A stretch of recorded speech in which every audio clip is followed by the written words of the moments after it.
नमस्कार किसान भाइयों। सबसे पहले हम किसान की बेटी की बात सुनते हैं। ये अपने खेत में जिन्होंने टमाटर लगाया है उसके बारे में ये वीडियो के माध्यम से बता रही है। भाइयों और बहनों, मैं आज आपसे ये जो बात करने के लिए जुड़ी हुई हूँ। जैसे कि आप देख सकते हो कि हमने कितने बीच में टमाटर लगाया हुआ है और इसमें अभी टमाटर लग भी रहा है। ये देखो, जैसे जैसे ये पौधा मतलब बड़ा होता जा रहा है वैसे वैसे इसमें कीड़े लगते जा रहे हैं। अन्य अन्य सुंडी लग रही है, कीड़े लग रहे हैं, दाग पड़ रहे हैं, नीचे से खराब हो रहा है, सड़ रहा है, बूटा भी सूख रहा है। तो हम ये पूछना चाहते हैं कि इसमें अब दवाई कौन सी लगेगी, क्या मतलब इसमें दवाई लगेगी, क्या होगा इसका। अब जैसे ये एक टमाटर है तो ये दूसरे टमाटर को भी खराब कर रहा है और सूख भी रहा है बूटा। तो मैं आपसे डॉक्टर जी ये पूछना चाहती हूँ कि इसमें आप कौन सी दवाई लगना चाहती है। अब मैं आपको आगे बताती हूँ कि कैसे नीचे से टमाटर देख खराब हो रहा है। हमने आपको अगली वीडियो में बताया कि टमाटर कैसे खराब हो रहा है। ये टमाटर है, ये आगे से बिल्कुल इसकी शेप बिल्कुल अच्छी है, आगे से बिल्कुल ठीक आ रहा है। जो ये पीछे से है, ये पीछे से दाग पड़ रहा है, इसमें खराब हो रहा है, इसमें कीड़े भी लग रहे हैं।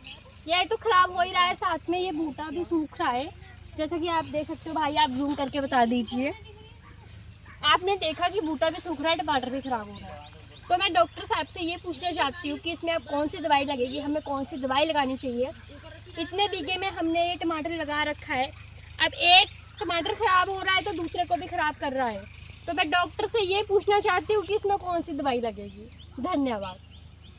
इनका कहना है कि इनके जो इन्होंने टमाटर लगाए हैं तो इनमें 4 तरह की समस्याएं आ रही है। पहला, पौधा अचानक से सूख रहा है। फल पकते समय काले धब्बे बन रहे हैं। तीसरा है कि फलों में सुंडी लग रही है और चौथा है कि पकने के बाद फल सड़ रहे हैं। तो मैं तो ये कहना चाहूँगा कि अगर टमाटर के पौधे सूख रहे हैं, इन समस्याओं का पौधा जो सूखना होता है, सबसे पहले बात करते हैं कि टमाटर का पौधा सूखता कैसे है। कई बार जड़ का सड़ना, तना का सड़ना या फफूंदीजनक जो रोग लगता है जिसको हम विल्ट कहते हैं, इसकी वजह से होता है। ऐसे में अगर हम क्या समाधान करें, ये 2 तरह से हो सकता है, या तो बैक्टीरिया के कारण और या फंगस के कारण। एक बैक्टीरियल बिल्ड होता है, दूसरा फ्यूजेरियम बिल्ड होता है। अगर हम फ्यूजेरियम की बात करें तो उसमें, बैक्टीरियल की बात करें तो उसमें पत्तियां मुरझाने लगती है, बाद में पूरा पौधा सूख जाता है। और तने को अगर हम काटें तो उसमें जो भूरी नसें दिखाई देती है, कभी कभी तने के ऊपर सफ़ेद चिपचिपा जैसा पदार्थ भी दिखता है। तो बैक्टीरियल जो विल्ट होता है, इसके लिए स्टेप्टोसाइक्लिन दवाई आती है और उसको 0.5 ग्राम प्रति लीटर पानी में प्लस कॉपर ऑक्सीक्लोराइड 3 ग्राम प्रति लीटर पानी में मिला करके इसको पौधे के जड़ के पास ड्रेंचिंग करना चाहिए। दूसरा समस्या है कि फ्यूजेरियम के कारण ऐसे में जो खेत में पानी को जमा नहीं होने देना चाहिए, और अगर प्रभावित कोई पौधा है जिसमें ये बीमारी आ गई तो उसको निकाल देना चाहिए। इसके लिए हम कार्बेंडाजिम जो है या बेबिस्टिन जिसको कहते हैं, प्लस मैनकोजेब, कोई भी रीडोमिल वगैरह, उसका 2 ग्राम प्रति लीटर के हिसाब से स्प्रे करें। अगर रोग जड़ों से जुड़ा है तो स्प्रे के साथ ड्रेंचिंग भी करें, इसके जड़ में भी डालें। दूसरी समस्या आती है फल पकते समय काले धब्बे लगते हैं।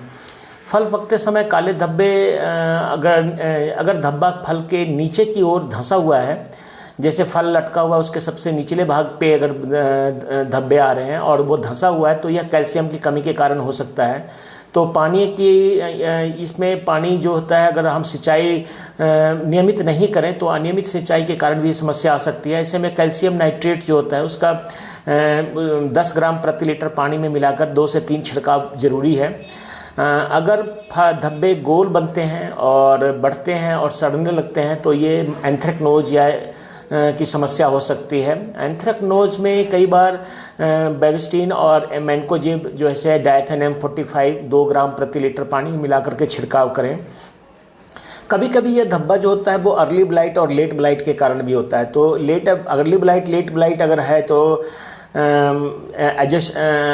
एजोक्स्ट्रोबिन जो है या डाइफेनाफेनोकोनाजोल जो होता है 1 ग्राम प्रति लीटर, इन दोनों का मिश्रण करके आता है, या प्रोपिनेव आता है, उसका 2 ग्राम प्रति लीटर पानी में उसका छिड़काव कर सकते हैं। तीसरी समस्या आती है कि टमाटर के फल में सुंडी लग रहा है।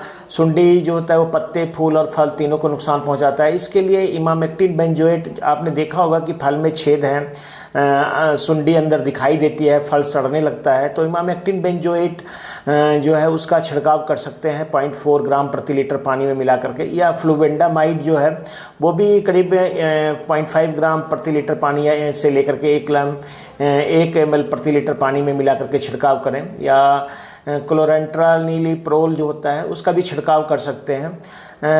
ये भी 0.3 ml प्रति लीटर पानी में, एक मतलब 15 लीटर के पंप में 5 ml से ज़्यादा ना डालें।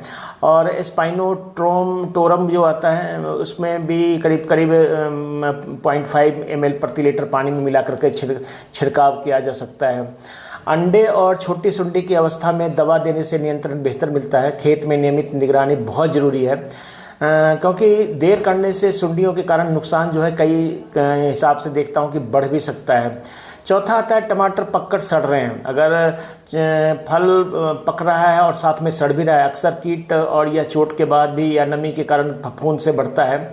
सबसे पहले सड़े हुए फल को तोड़कर खेत से बाहर नष्ट करें, फिर पौधों पर मैनकोजेब जो है जैसे डायथेनियम 45 का छिड़काव करें और सिंचाई करें।